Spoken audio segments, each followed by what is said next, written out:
Shalom, shalom et bonjour. Mon nom est Jackie Firman des ministères Ariel Canada. J'ai le privilège d'enseigner encore le petit prophète Zacharie dans cette série. Ce sont uniquement les enseignements du docteur Arnold Fruchtenbaum, qui est le fondateur des ministères Ariel Canada, et de M. Jacques-Isaac Gabizon, qui est le directeur de Ariel Canada et le leader messianique de la congrégation Beth Ariel. Aujourd'hui, on va couvrir la dernière des 8 visions et on va voir une conclusion comme un point final que Dieu met à tout ça. Et ensuite, dans la deuxième partie, on va reviser et faire un survol des 8 visions parce que ça fait un petit bout depuis qu'on a commencé. Donc, je vous invite à ouvrir vos Bibles au petit prophète Zacharie, chapitre 6, où on trouve la 8e vision dans les versets 1 à 8. Le point important dans cette vision est, avant d'établir le royaume messianique, Dieu va juger les nations non juives ou gentilles qui oppriment Israël, qui vont contre, si vous voulez, euh, l'alliance abrahamique qui est celui qui traite Israël comme même pas important, va être jugé sévèrement. Donc, regardons cette vision.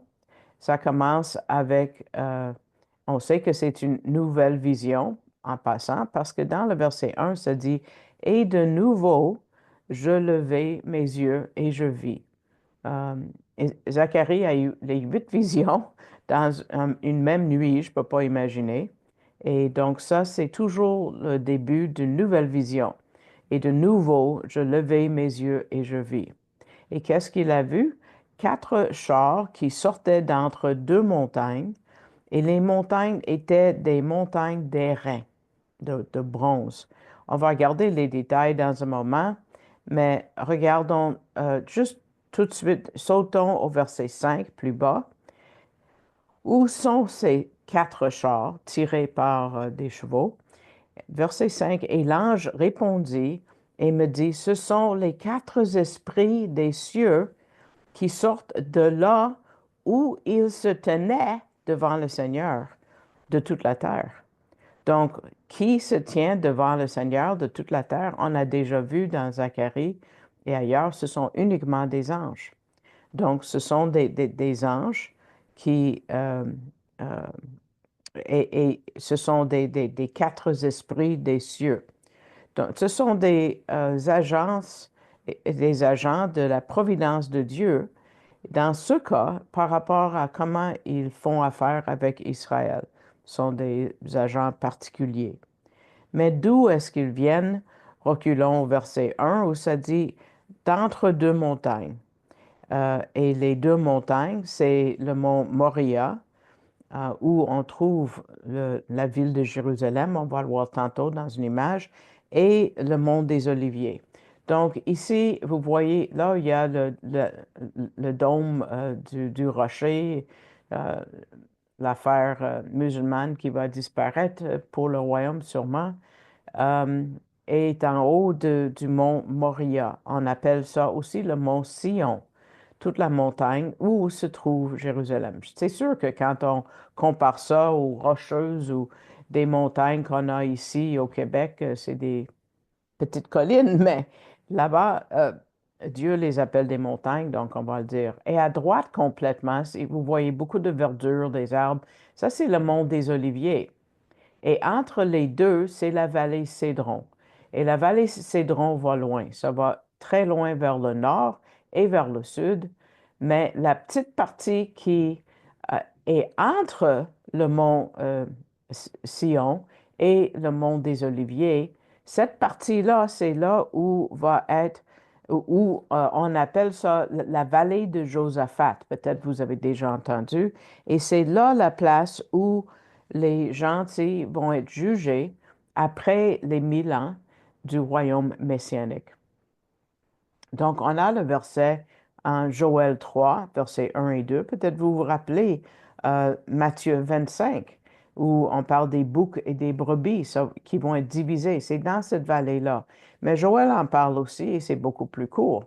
En Matthieu, c'est verset 31 jusqu'à 46. Donc, j'ai choisi Joël 3, versets 1 et 2, où ça dit, car voici, en ces jours-là, et ça indique un temps futur, et en ce temps-là, où je rétablis les captifs de Juda et de Jérusalem, je rassemblerai toutes les nations et je les ferai descendre où? Dans la vallée de Josaphat. Et là, j'entrerai en jugement avec elles au sujet de mon peuple et de mon héritage Israël, qu'elles ont dispersé parmi les nations. Moi, je suis en diaspora, je suis au Canada. Et elles ont partagé mon pays. Donc, vous voyez, Israël est le pays de Dieu. On fait face à beaucoup de gens pro-palestiniens ce temps-ci.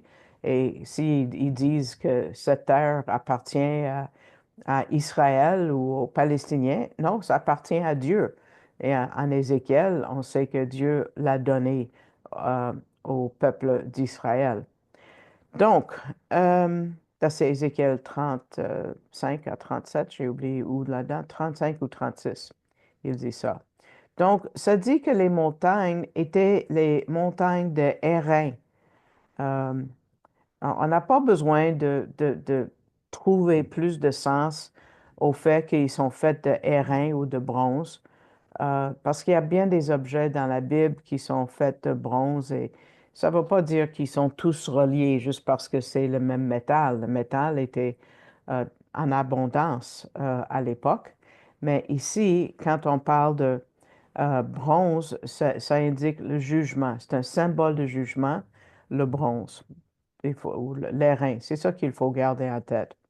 Maintenant, on va regarder les chevaux parce que les quatre chars, chacun est tiré par, ben, on ne sait pas combien de chevaux.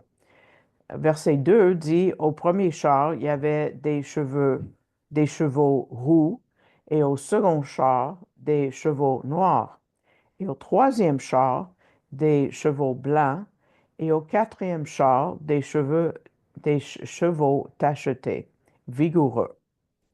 Donc, le premier char, il y a des chevaux roux. Et quand on pense à la couleur rouge, on pense à la guerre, les fusions de sang. Deuxième char, c'est des chevaux noirs, donc on pense à la mort, à la famine aussi. Mais les chevaux blancs, on pense à la victoire. Et le quatrième char avait des chevaux tachetés et Dr. Fruchtenbaum dit que ça indique la mort en général, des sources autres que la guerre, les gens qui meurent de, je sais pas, la maladie, d'autres afflictions. Bien des gens pensent que ce sont les mêmes chevaux que on trouve dans l'Apocalypse chapitre 6. Mais Dr. Fruchtenbaum dit que c'est uniquement les couleurs qui nous font penser à ça. Puis dans le fond, ce sont des chevaux, à part, coudonc, qu'on voit dans le monde aujourd'hui, les cheveux bruns, les chevaux, pardon, je suis anglophone, hein? Les chevaux bruns, ce sont les couleurs qu'on voit de tous les jours. Donc, c'est pas nécessaire de relier les chevaux de l'Apocalypse avec ces chevaux-là. Euh, Dans la première vision, vous vous rappelez, et on va regarder de nouveau dans la deuxième partie, il y a des chevaux qui ont donné un rapport, ben, les chevaliers sur les chevaux ont donné un rapport des nations non juives à l'ange de l'Éternel. Et l'ange de l'Éternel, on sait que c'est Jésus. Et ça indiquait par rapport à ce que les chevaliers disaient, que le monde était en paix, puis il n'aurait pas dû être en paix parce que Jérusalem était en ruine. Donc, les nations vont être jugées à cause de ça. Et c'est ici, dans cette huitième vision, qu'elles sont jugées.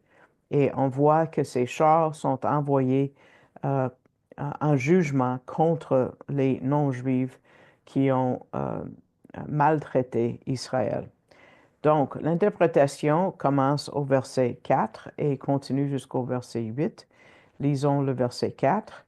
Et je pris la parole et dis à l'ange qui parlait avec moi, parce que les chars étaient, cet ange-là était séparé de ces quatre chars. Dieu a comme envoyé un ange pour expliquer Et Zacharie a posé beaucoup de questions au cours de la nuit à cet ange. Et il pose la question, que sont ceux-ci, mon Seigneur? Et verset 5, l'ange me répondit et me dit, ce sont les quatre esprits des cieux qui sortent de là où ils se tenaient devant le Seigneur de toute la terre, ce qu'on a lu tout à l'heure. Donc, les quatre esprits, on a déjà regardé ça, mais quels sont les quatre esprits, si vous voulez? Ça a donné lieu à quatre empires non juifs. Euh, on les voit en Daniel 7, versets 1 à 3. On a Babylone, qui est Babel, comme on a déjà vu. Babylone ne paraît jamais dans les Écritures, juste Babel. Les Médo-Perses qui ont euh, pris le pouvoir. Les Grecs et ensuite l'Empire qu'on appelle impérialiste, qui est en première partie Rome, que je viens d'aller voir en fin de compte. Euh, donc, euh, les chevaux, ce sont des esprits administrateurs.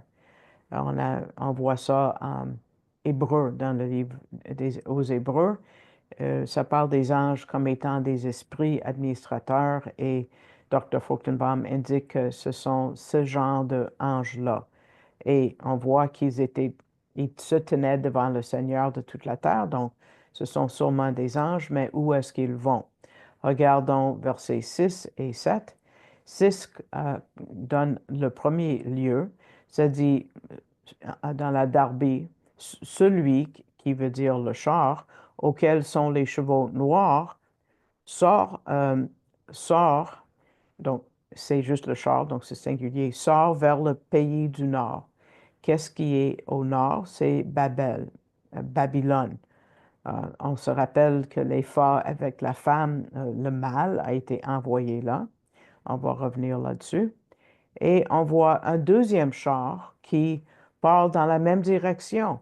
Ça dit les Blancs sortent après eux. Donc les deux vont au nord parce que ça a commencé à Babylone et ensuite les Médo-Perses ont pris le même territoire. Donc ces deux chars vont dans la même direction.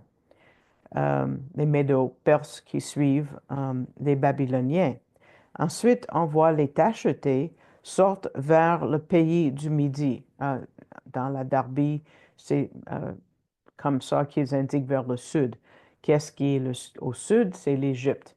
Euh, on pense à la Grèce, par exemple, parce que l'hellénisme sous Ptolémée euh, sortait de l'Égypte parce ils avaient pris le contrôle de l'Égypte et ils ont subjugué, si vous voulez, Israël sous cet empire grec.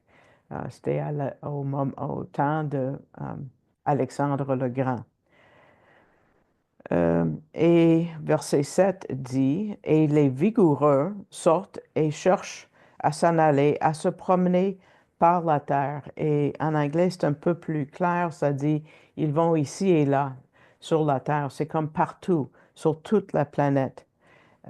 Pourquoi est-ce qu'ils ont le mot vigoureux? Je ne sais pas, mais dans deux versions anciennes, ça dit les rousses, les chevaux roux vont partout sur la terre. Donc, ils voulaient avoir le contrôle, pas juste sur Israël, mais à l'échelle mondiale. Et on pense à Rome, mais on pense surtout plus tard à l'Antéchrist. Et on sait que Babylone est déjà passé au moment que Zacharie parle. C'est les Médo-Perses qui ont le contrôle. Donc, on voit, il dit, allez, promenez-vous par la terre. Donc, ce sont les Romains qui plus tard vont prendre le contrôle de tout. Et ils se promenèrent par terre. Et puis, mais la mission est accomplie par ceux qui ont été envoyés au nord, parce que euh, verset 8 dit, et il me cria et me parla, disant, vois, ceux qui sont sortis vers le pays du Nord ont apaisé mon esprit dans le pays du Nord. Babylone est déjà fini. Donc, mission accomplie. Babylone était déjà du passé au temps de Zacharie, donc le cycle a commencé à bouger et le programme de Dieu avance. On pourrait faire une revision des 8 visions ici, mais il y a un point final que Dieu met à toutes ces visions-là et c'est une conclusion sur les 8 visions et on va voir un acte. Donc c'est dans le même chapitre, chapitre 6, versets 9 à 11. Donc on voit quelque chose de symbolique qui est très important. Ensuite, dans la deuxième partie, on va revenir sur les 8 visions.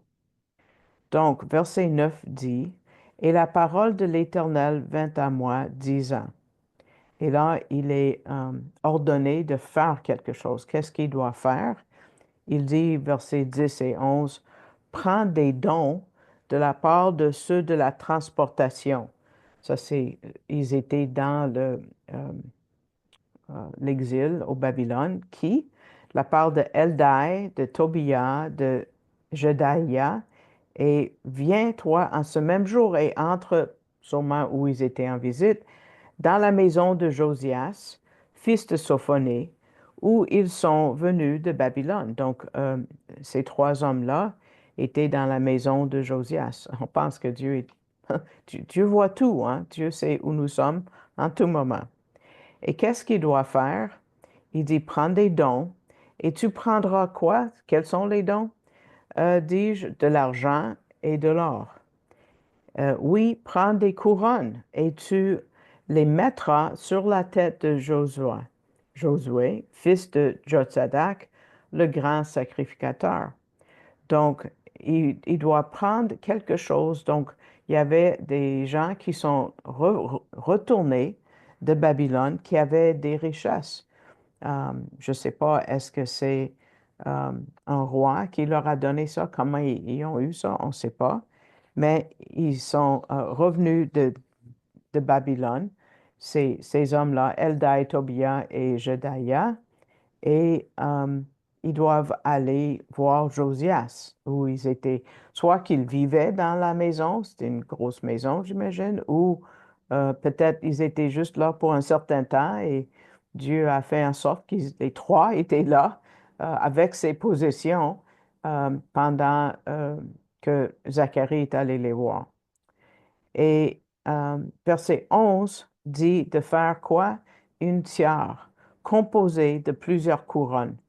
Euh, on- il y a des gens qui pensent que ben, ça ne peut pas être plusieurs couronnes parce qu'on ne peut pas mettre 10 couronnes ou même 3 couronnes sur une même tête. Mais on va voir que dans la Darby, ils disent peut-être que ce sont à quelques niveaux, c'est comme à quelques étages, une couronne qui est à plusieurs étages. C'est une autre possibilité de dire. Et il dit de les mettre sur la tête de Josué. Il y a aussi une application future pour tout ça. Donc ça, c'est l'acte qu'il doit faire maintenant. On parle des hommes qui sont en vie, ils ont de l'art, de l'argent, des couronnes. Donc peut-être des couronnes étaient faites, l'or était sur la base, l'argent était plus haut, on ne sait pas. Donc, dans le futur, il va y avoir une autre application de ce verset, verset 12. Et il dit, et tu lui parleras à Josué, disant, ainsi parle l'Éternel des armées. Voici un homme dont le nom est Germe. Donc, l'Éternel des armées, c'est comme Dieu le Père, mais on va voir qu'il est plus que Dieu le Père. Et il parle d'un homme. Il parle de Jésus, dans le fond. Il parle de Yeshua, un homme dont le nom est Germe. On a déjà vu le Germe en Ésaïe dans une autre étude. Et puis, il est référé au nom Germe. Dans quelques traductions, tu peux voir le mot branche. Euh, et il germera de son propre lieu et il bâtira le temple de l'Éternel. Donc, on voit l'humanité parce que ça, voici un homme Et quand ça dit il germera de son propre lieu, on parle d'une croissance naturelle qui va bâtir le temple de Jéhovah ou le temple de l'Éternel. Quand? C'est le temple, c'est le quatrième temple du millénium. Le premier temple de Salomon a été détruit. Ils sont en train de construire le deuxième temple. Euh, Zacharie et Agé et Zorobabel, que euh, le roi Hérode va élargir, et c'est dans ce temple-là que Jésus va aller. Le troisième temple est à venir pour nous futur, qui est pas, ça va être pendant la tribulation que ça va être en fonction. Mais le quatrième temple, on parle de de ce quatrième temple. Il bâtira le temple de l'Éternel. Verset 13, lui, il répète, intéressant, il répète, lui, il bâtira le temple de l'Éternel et il portera la gloire. Un homme qui porte de la gloire, c'est un homme Dieu, c'est un homme divin, c'est Jésus. Et il s'assiera et dominera sur son trône. Donc, il est roi et il sera sacrificateur sur son trône.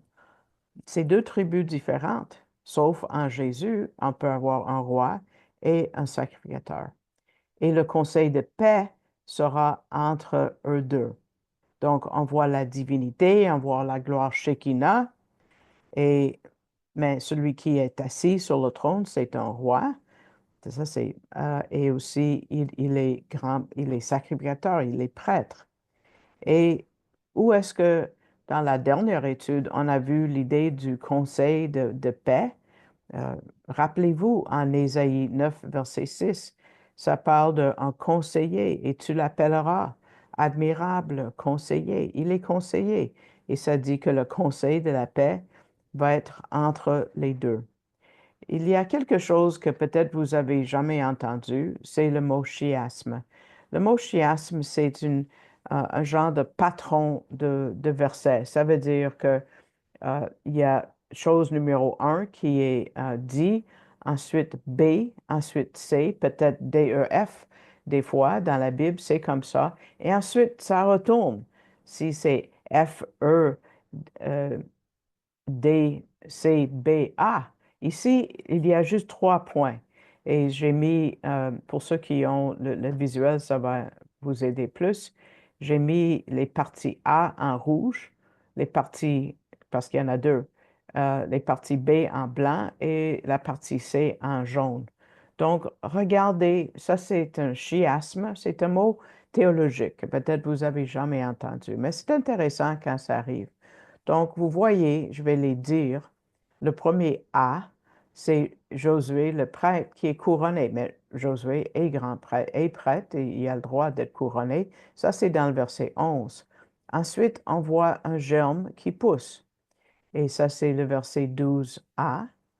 Et le troisième point que j'ai mis en jaune, c'est le temple est construit. Et ça, c'est dans le verset 12b.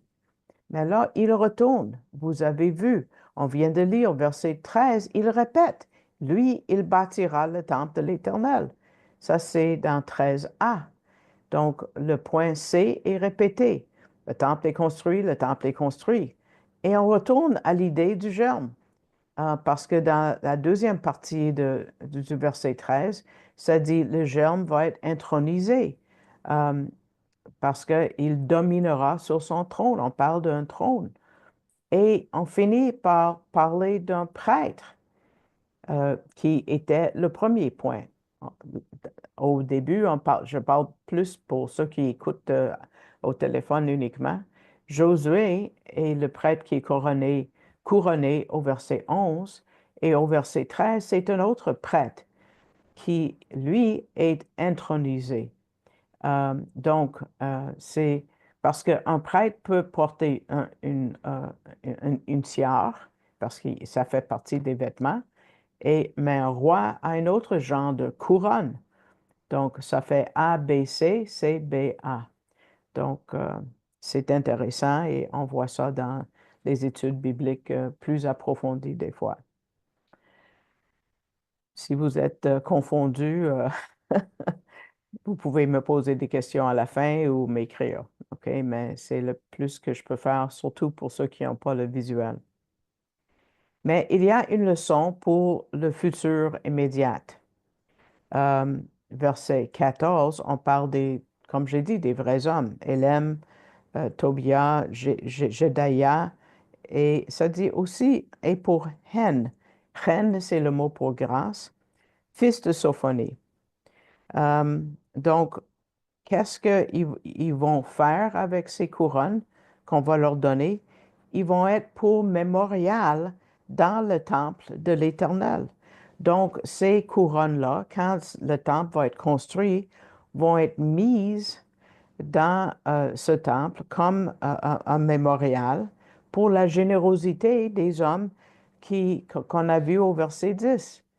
Euh, et évidemment, ça va authentifier le prophète Zacharie, mais on a une autre, parce que ça va arriver. Il va aller dans cette maison, il va trouver les trois hommes, il va avoir l'or. Donc, c'est une authentification, mais il y en a une autre au verset 15.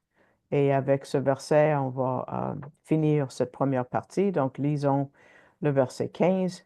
Ceux qui sont éloignés viendront et bâtiront au temple de l'Éternel. Donc, tout comme les hommes du verset 10 qui viennent de retourner au Babylone, ça va arriver.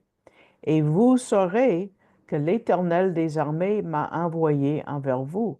Donc, ça va authentifier euh, l'office de prophète que Dieu a confié à Zacharie. Mais quand est-ce que ces euh, prophéties lointaines vont être accomplies?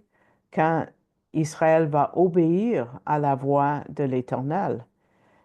Et c'est marqué à la fin du verset, et cela arrivera si vous écoutez fidèlement la voix de l'Éternel, votre Dieu. Donc, c'est une vision qui va loin, c'est sûr, mais ça réfère à la première vision parce que ces nations qui sont indifférentes à Israël et à sa ruine vont être jugées. Et ici, c'est le jugement. Donc, c'est la fin de la première partie ici. Merci de votre écoute. J'espère que ça vous a béni. Vous voyez comment Dieu est, euh, qui voit tout. Et il est omniscient aussi. Il est omniprésent. Et puis, peut-être vous avez besoin de ce rappel aujourd'hui dans votre marche avec le Seigneur. Si vous écoutez en ligne plus tard, mettez le pouce vers le haut dans YouTube parce que ça augmente notre visibilité et je l'apprécie euh, d'avoir la visibilité grossir. Vous pouvez aussi vous abonner. Il y a un piton icône qui dit de souscrire au poste et comme ça, vous allez savoir quand est-ce que un nouvel enseignement sort et c'est édité. Je vous demande de prier parce que c'est très important de prier pour ce ministère. On est ciblé par l'ennemi qui n'aime pas qu'on donne le contexte des Écritures. Je remercie tous ceux qui envoient du soutien financier parce que même si vous donnez et vous êtes un donateur à l'anonyme, je ne sais pas, c'est marqué des fois que quelqu'un est donateur anonyme, des fois régulier, mensuel.